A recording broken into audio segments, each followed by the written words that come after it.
everybody, and welcome back to another episode of our Mystical Wellness podcast. This evening, we are joined by a truly radiant guest. We are joined by Felicia de Wilt.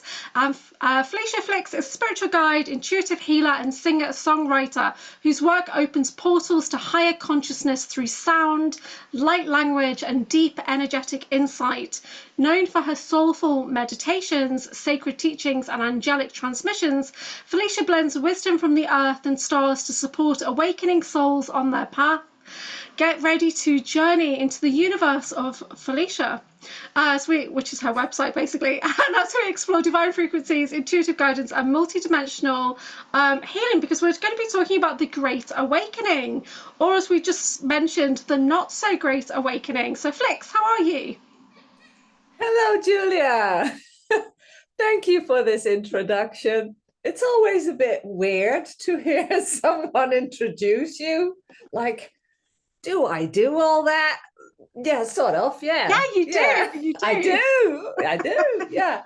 But it's all about not identifying with that, because it's just a label. It's like a name or a title you can put on your forehead, but it's not who we truly are as human beings, right?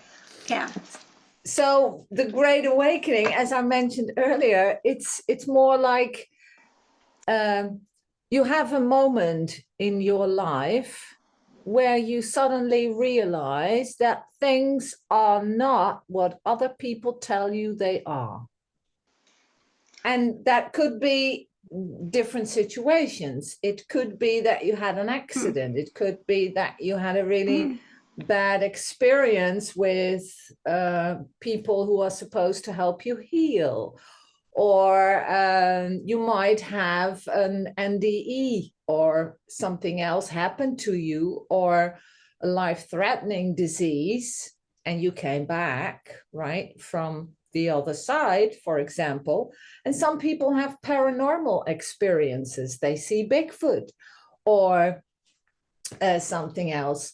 Or even as simple as that in the outside world, you discover that things are not the way they tell you they are. And now I'm speaking of levels like politics or education or other things. And I don't want to go into them right here, because we are talking about the awakening itself from the spiritual concept side.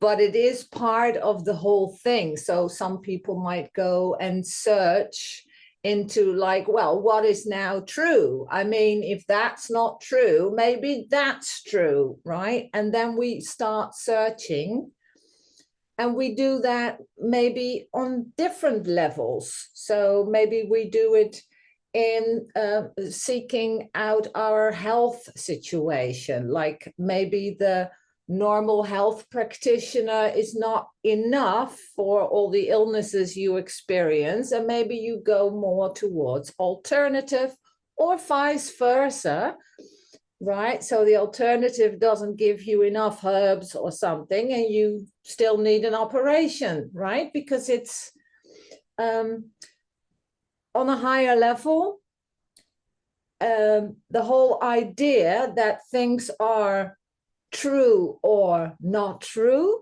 they are good or bad, dark and light, right? And or in politics, blue or red. But actually, on a higher level, it's all one energy per subject.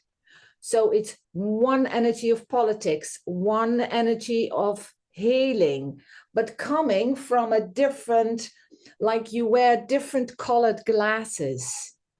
So one is looking through a more like a pink colored glass towards health and healing, looking at it more from the physical and the mental side. And another one has like a yellow colored spectacles on their nose, and they look at it more like, no, we need to put in the mind, and the body has already a connection, and there's a spiritual part and also the physical, but it's more like a whole system, like holistic healing, for example. And so you get different tools you can use in that system. But what if it's all about the same intention, healing, then that means that they can complement each other. So both could be very true and very helpful. And now here comes the question for everybody. Okay, so I've awakened to there's more than right and wrong, a two-sided dualistic system in life on every level. Now, what do I do with that? Do I choose one side and fully believe that that's the only way we can go, so the other side is wrong and I have to shout about it on social media, that's wrong? Or do I look at it like, oh, but it's supposed to be like a whole system? So maybe we can try to find things that connect those two sides, like maybe we can work together. So, I mean, everybody, I think, watching this would be able to understand that experience when you suddenly start to doubt yourself and doubt things around you, and you start to question everything. It used to make sense. It doesn't make sense anymore. What's going on? Or people are just not understanding what you're saying anymore, which definitely happened to me because I was in constriction surrounded by men and nothing I said resonated with them at all.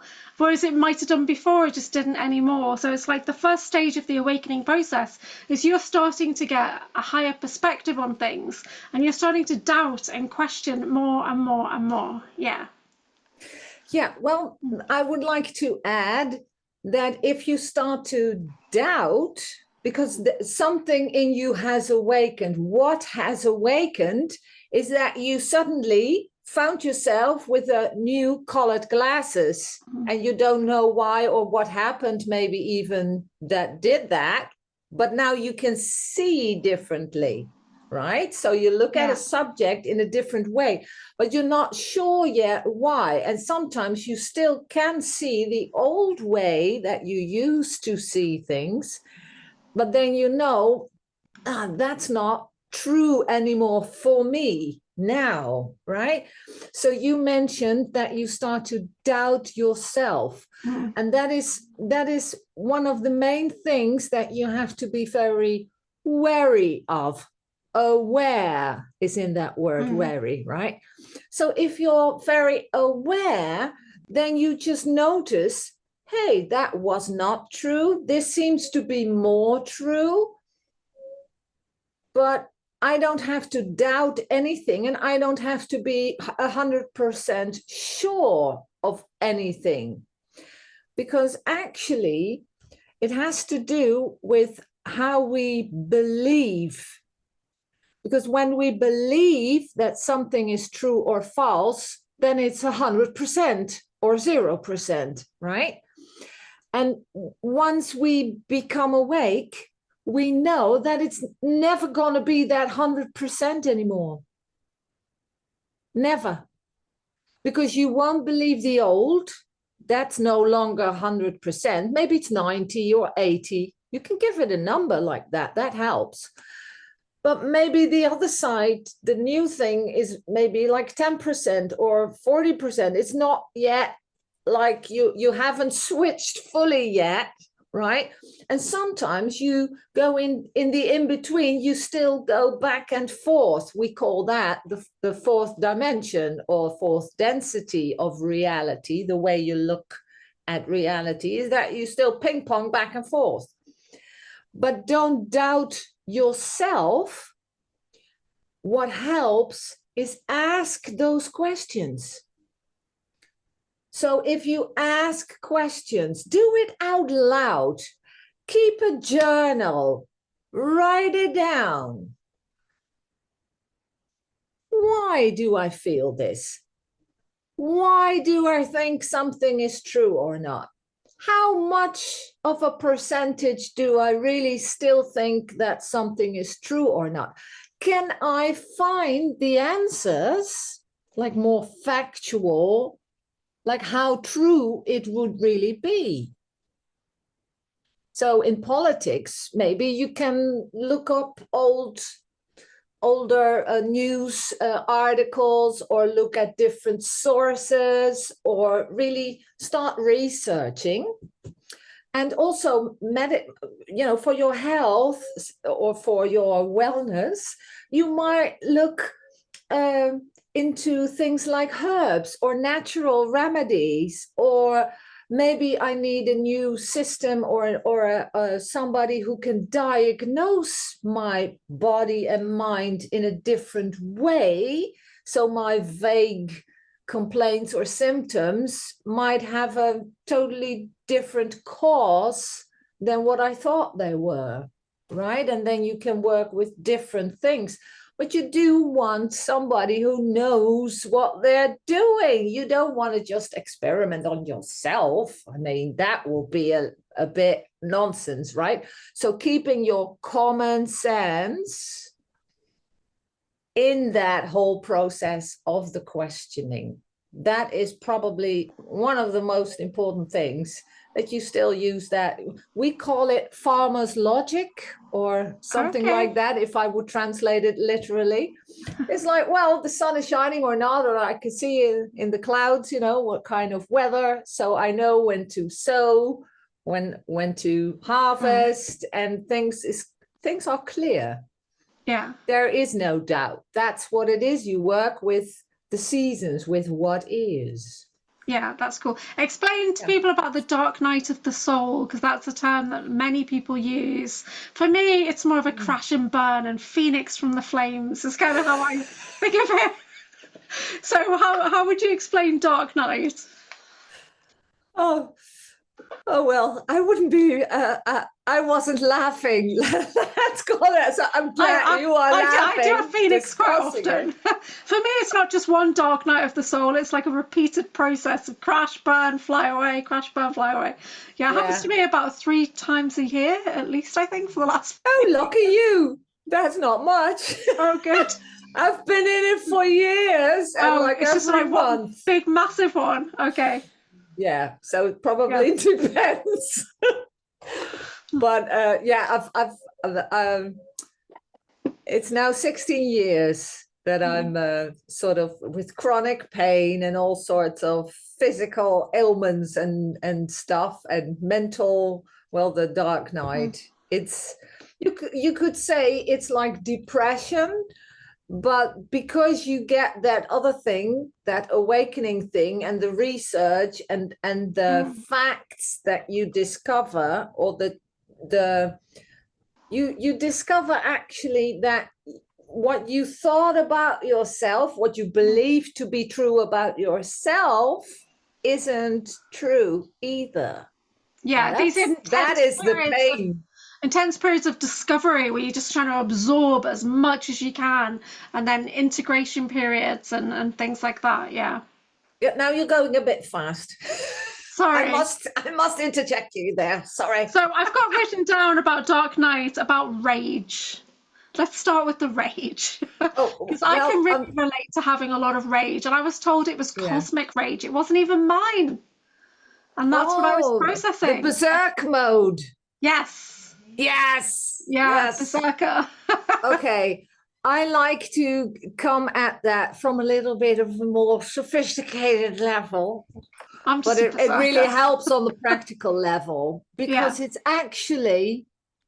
like a process of grief. And Kubler-Ross has written great books about that. That's a professor or something, a doctor.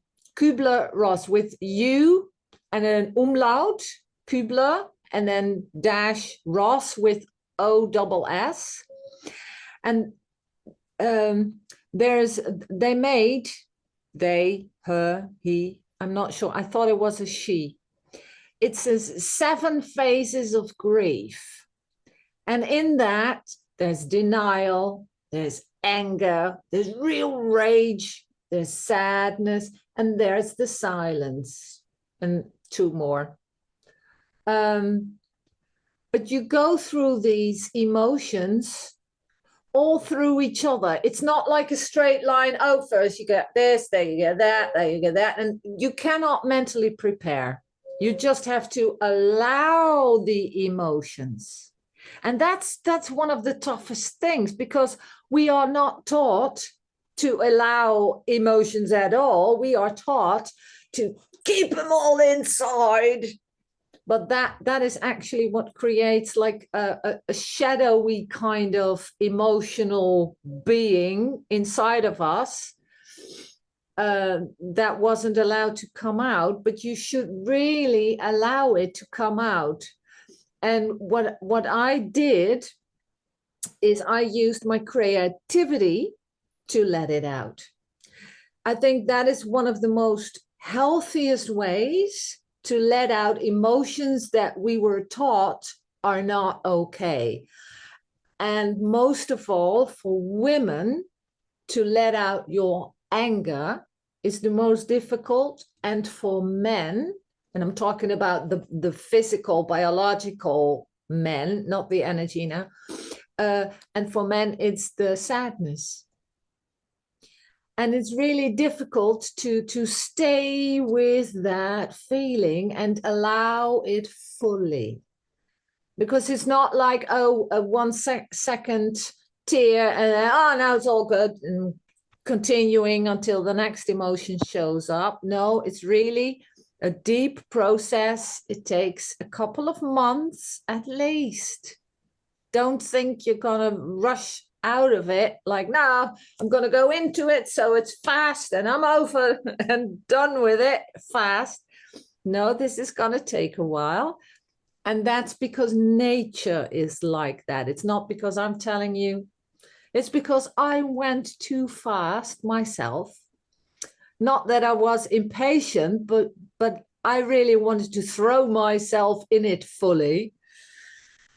And then I went too fast, and then I had my Kundalini awakening, and it turned into a little bit of a Kundalini psychosis. Like, I was still aware of reality. I wasn't like mental or anything. Yeah, so when the Kundalini is not fully balanced, definitely psychosis is a massive symptom. Yeah. Well, what it actually is that there are chakras that are still blocked. You haven't healed fully yet. And then the Kundalini is like a major flow of energy suddenly. And well, you can imagine that it would pop some of the chakras open, but it's not prepared. So all that darkness, that shadow you've been keeping all these years, that is not healed yet, not yet loved back into yourself, that comes out, right? Wow. So you have everything that they mentioned then, because I did have a situation where I needed a little bit of help. And then they told me it was like how I described it. They said it's like a closet you have kept closed with all your shit in it, like all your toys you didn't like anymore and everything. And now all of a sudden it popped open and you can't put anything back in it because it cannot close anymore. And you can't put anything underneath because you can still see it. So there's nothing left to hide from yourself. Right. And the funny thing is that other people are not too bothered, but you yourself are like really bothered what you're all feeling and experiencing. But again, it's the allowing, and what helps is creativity.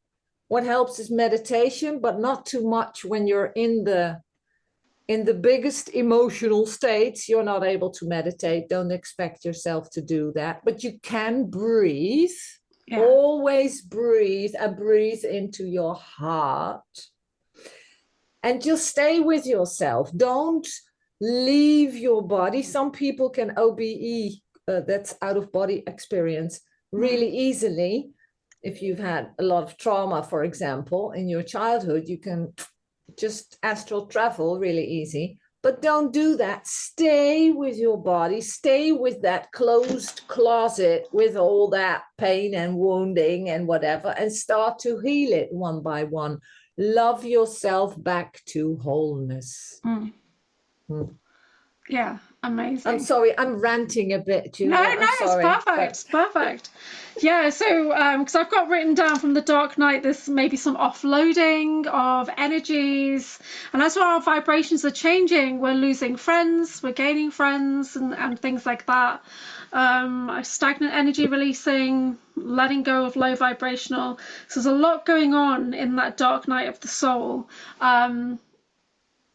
Yeah, it happens. Doesn't happen to me consistently, but it happens to me a couple of times a year. A little bit on clockwork, kind of. It's on a schedule, right? Which is a bit weird. And I've been going through a lot in August with trauma bond wounding, healing. I've been trying to record everything. But yeah, so it's kind of like we're becoming our true self, and that period can take quite a long time. Yeah. yeah. And it helps to train our patience and other virtues. Got no patience. I'm still rapid, You will go, learn. go. You will have to learn to No. be patient with yourself and then be patient with others. I did move into allowance because of the foot surgery. There was nothing else I could do. I had to, for like 8 to 10 weeks, I had to just have my foot up. And my place was so hot that I just had to think, oh, I'm just going to go into meditation. So I just retreated into myself to do healing. And I ran healing on myself like every morning. And so that I am a little bit more patient, perhaps.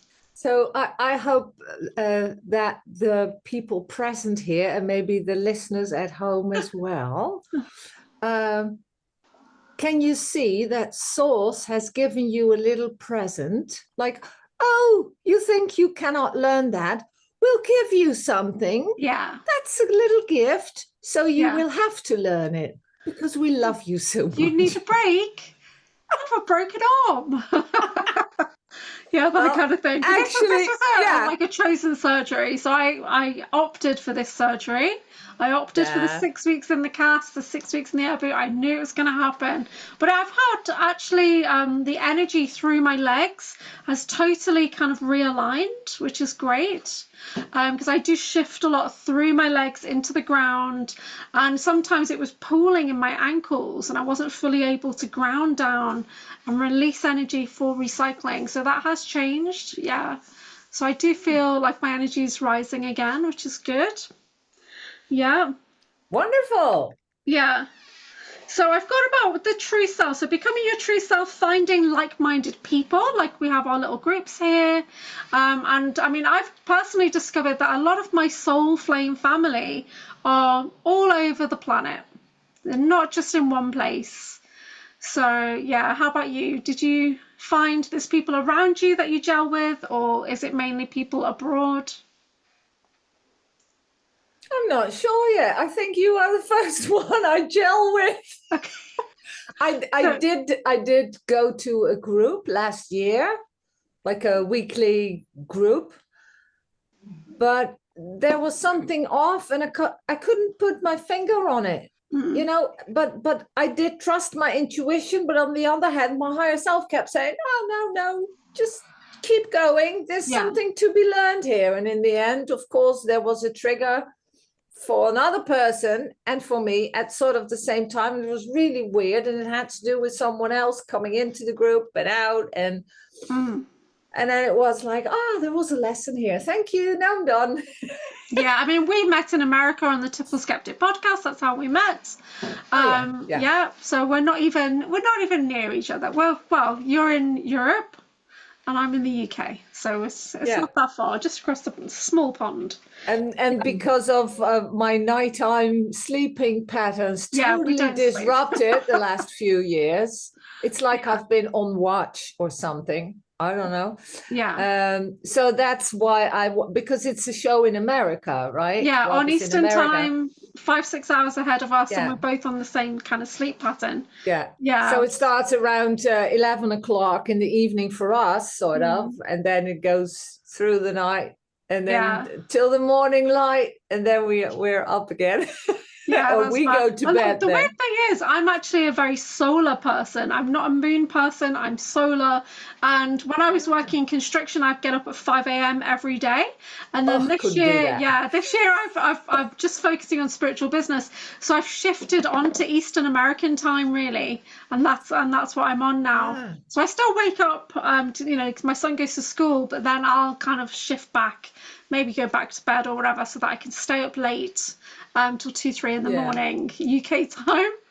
Yeah. Yeah. Well, it's funny you mentioned like a more solar type or a moon Mm, type. I've always loved being up in the nighttime. Also because I'm a musician, we love the nighttime. Most of yeah. us are like night animals. So tell us about your musical But stuff. oh, well, I studied jazz singing, and I always played guitar since I was 6 or 7. First classical guitar, and then jazz and pop music. And I made my first little song when I was about 7. um, and I'm a singer-songwriter, so in English, like pop songs with a folky, jazzy touch. Um, and I played in a French duo. I was the guitar player and the second vocals, background Yeah. vocals, sort of, sometimes a lead song. She played accordion and the lead vocals. And we played in France. And that was always special and fun. So yeah, and different pop bands, cover Yeah. songs, things like that. So weddings and used to Yeah. play And there. you teach singing. Yes, I taught singing for about 25 years. Yes. So from Yeah. the age of like 10, 9, when they're a bit talented. Wow. Yeah. That's really good. How many languages do you speak? French, German, and English, Dutch, of course, Belgium. It's a little bit different. And I can sing in more languages. I sing Portuguese, Norwegian, Russian, Spanish, Italian, of course. The classical singing is Italian. Yeah. Yeah, that's amazing. That's Yeah. amazing. Yeah, that's I just awesome. like it. And I have a thing for dialects as well. So Yeah. I like that. So on my next point, I've got about, I call it the quickening, which is kind of when we start to absorb all that information because we're starting to crystallize. But you started to speak light language. So when Yeah. did that happen for you, the light language activations? That was December of 2017.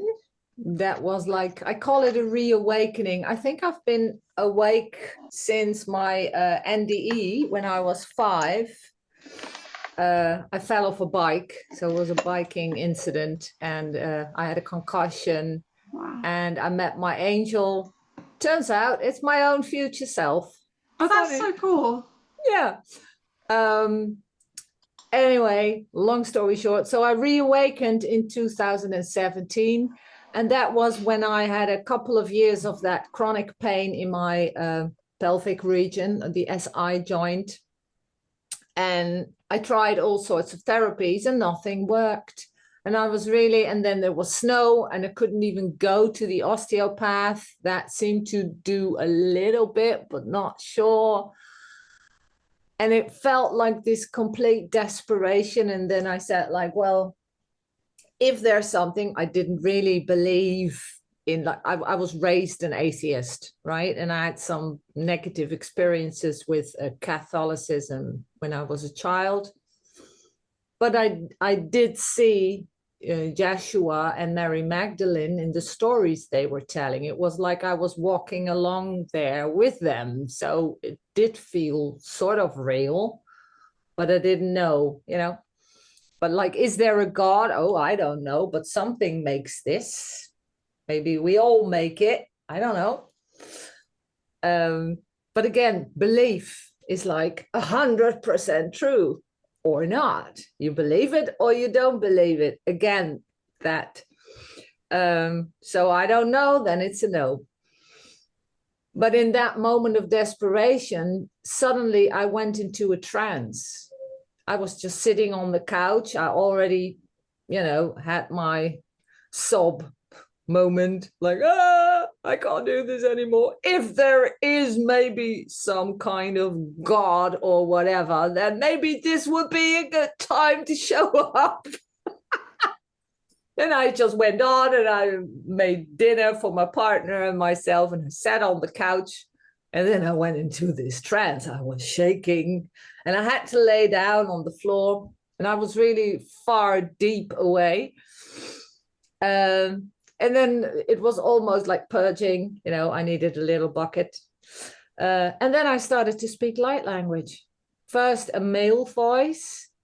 That's my inner shaman. And then there was an elder, a female, older, African. And they just spoke through me and sang, and it felt healing. And it felt like I knew them very, very well for years, ages. What did your partner think while that was going on? Well, that was the funny part. He was just like, oh, I'll go get you a bucket and a towel. Here you go. And he just kept playing with his laptop. Like it was normal. He wasn't bothered at all. So while I was deep in a trance, I could still speak slowly and give him like instructions, like everything is fine. I'll be okay. I just need a breather, and he would settle down, and then he would continue his thing. Yeah. Wow, yeah. That's amazing. So when did you because do you get more like angelic song coming out, or like ET languages? Yeah, I get multiple light languages coming out of me. And the easiest moments when it just flows out of me spontaneously is when I take a shower. So when you do something with water and your body, or even a foot bath, for example, or washing your hands more consciously also helps. When I do my exercises, so a little bit of yoga or a little bit of qigong, just some flowing movements. Flowing is best. Just small flowing, even if you just move your hands like this. Maybe we can all try that now.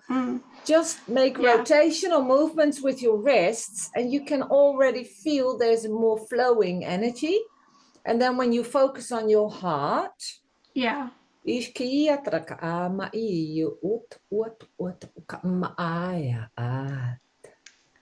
it just comes out. That's beautiful. That sounds really elven, actually.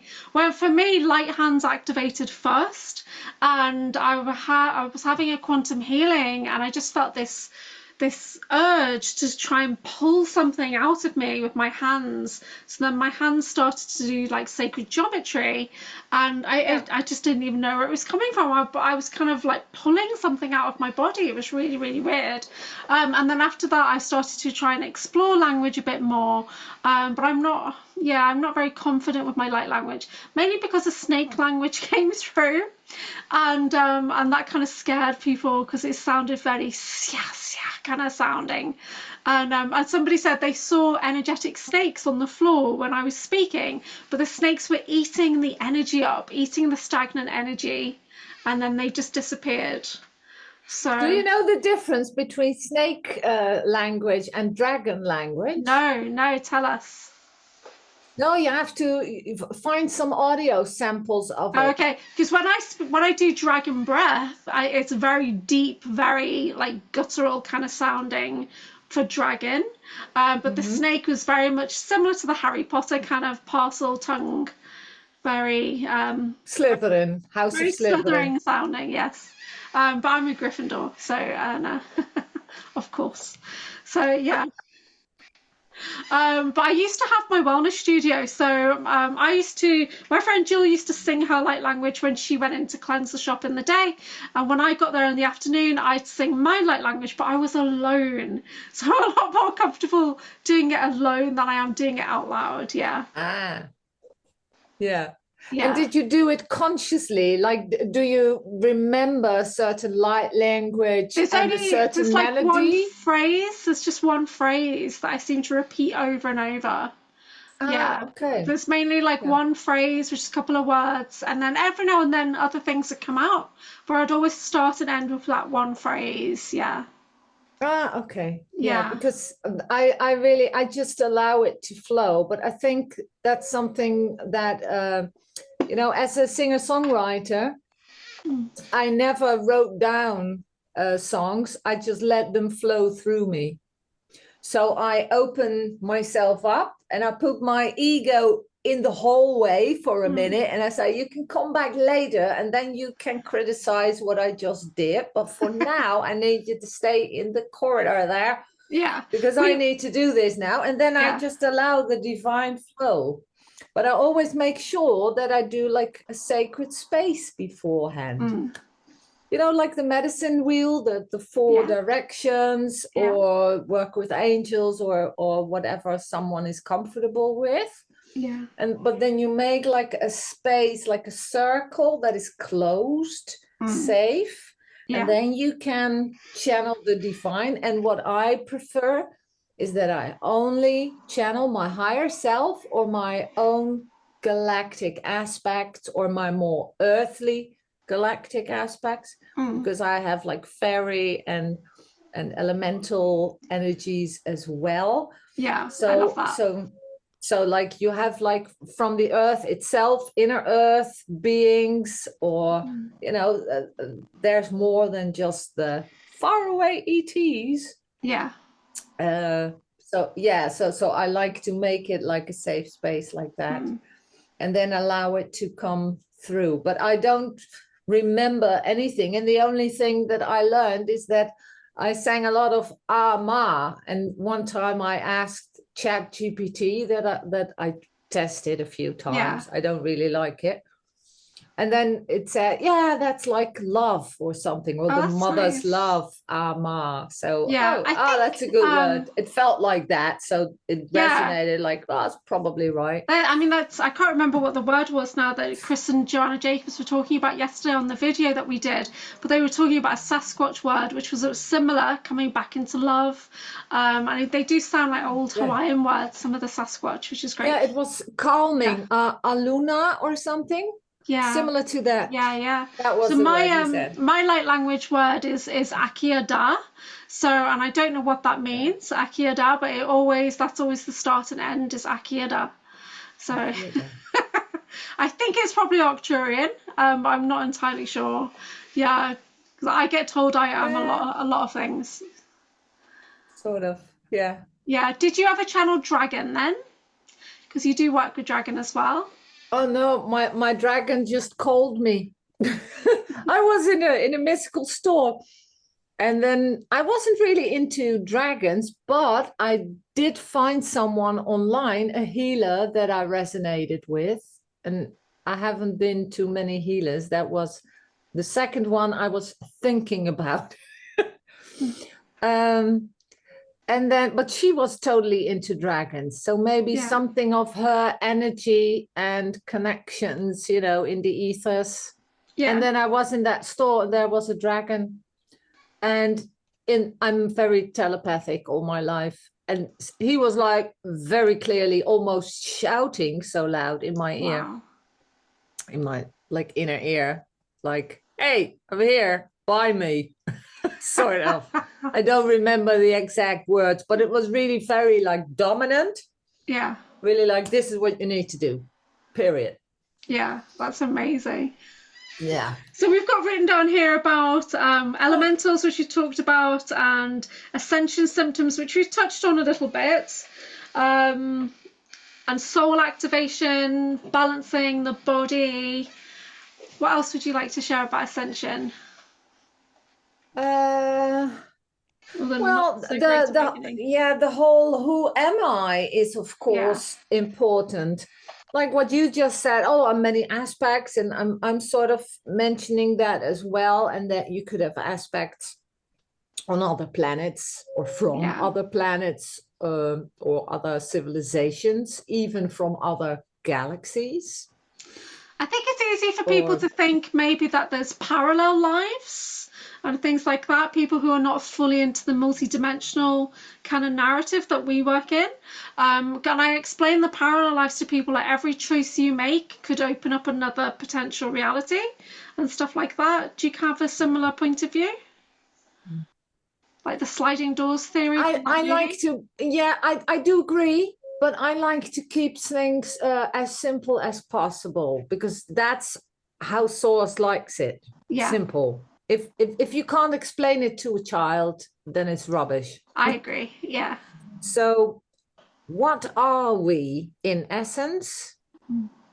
Souls. And your soul is a spark of God, like a little flame. And that's in your higher heart. You're born with it. So even before you are born, that, or right before sometimes, that flame comes in. I have a little bit of a dry throat because of a little fan. Sorry, I'm not emotional. So you have that flame. We have that all inside of us.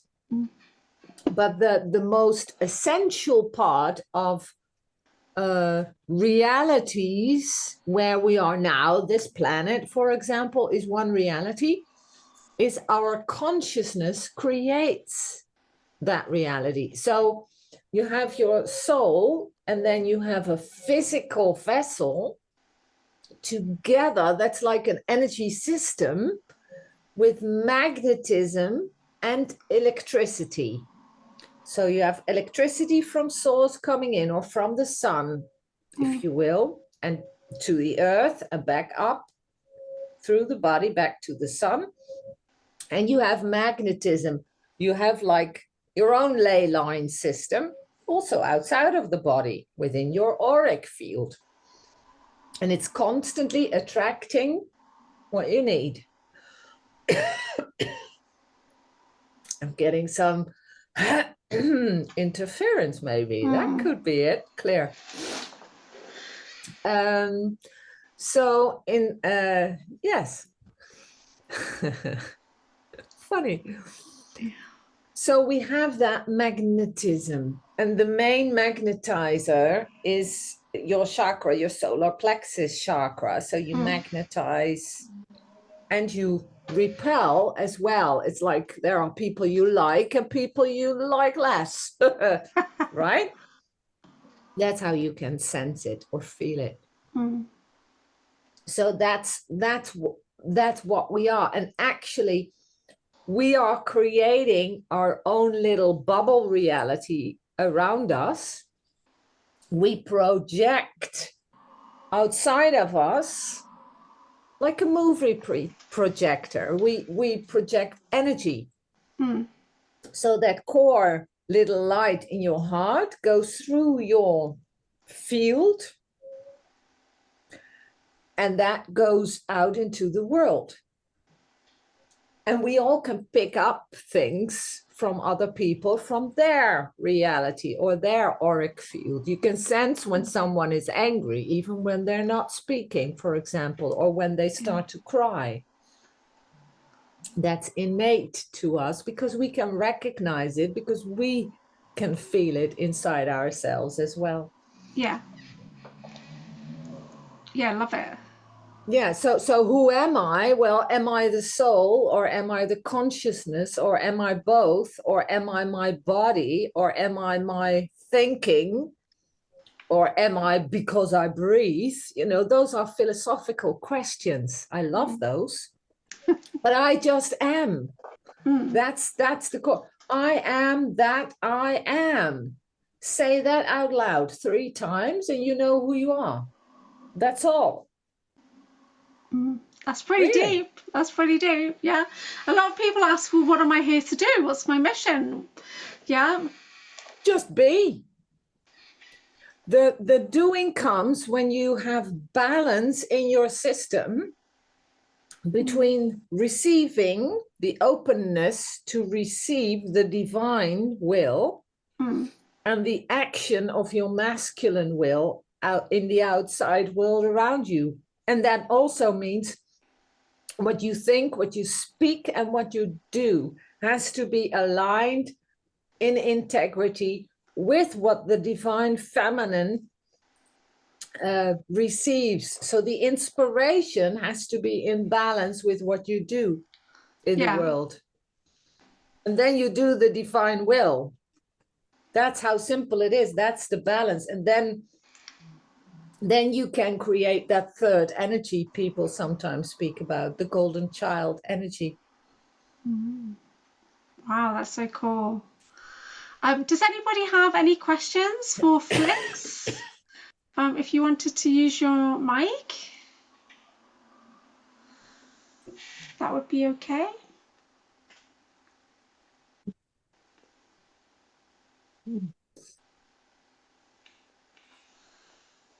Anyone?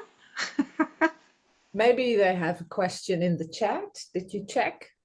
No questions in the chat yet. Okay.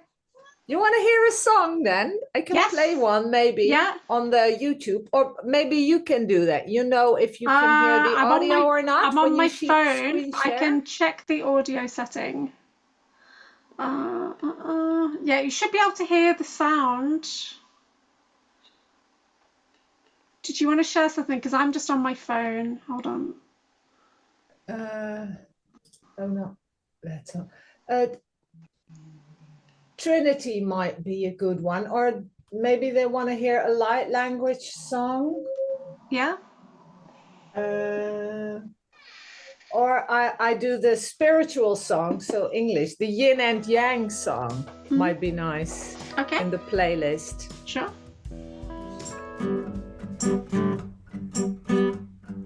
Now that we have surpassed to the fourth dimension, we can start to see that the yin and yang is both the same energy, frequency, vibration.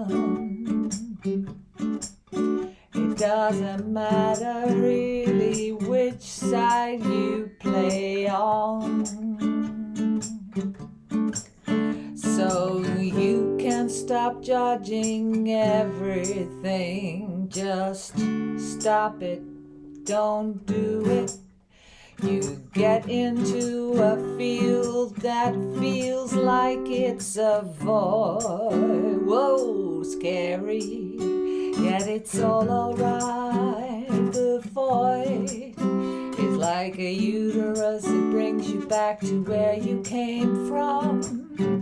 Doesn't matter that you feel empty, it's okay. Just check, am I breathing?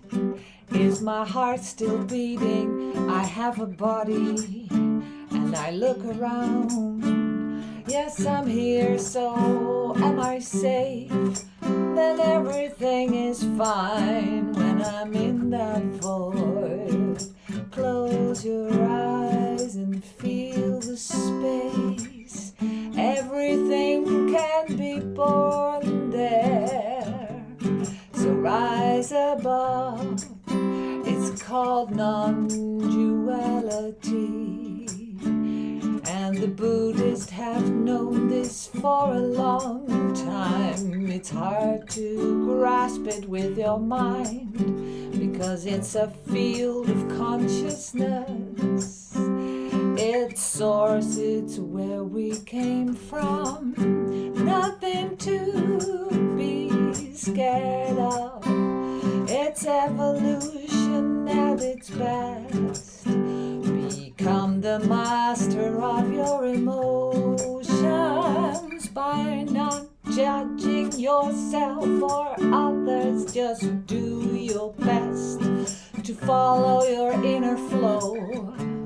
Let it show, shine your light as bright as you can, 'cause that's where it's at, my lovely. Non-duality. I'm not right, you're not wrong, we're not right. Nobody's wrong at all. So, final message for anybody who's watching.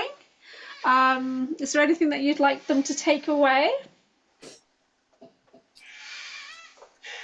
Think for yourself, but let the divine come through your heart.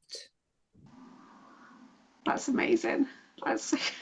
This has been so good, Felicia. Thank you. So your website is feliciadewilt.nl, but I'm going to link in your YouTube because you've got so much lovely content on there, and I know you're redoing or making new things, aren't you, now? Because your energy's changed a lot, and you're going to make some new songs soon, hopefully. Yeah, I don't know what I'm gonna do, but there's a feeling of change in the air for a while. So I'm sort of gathering what I've got, and then I'm pulling down some completely new ideas, but I don't know how to implement them yet. And I just let them simmer like a good soup until it's ready. That sounds amazing. Oh, it's brilliant.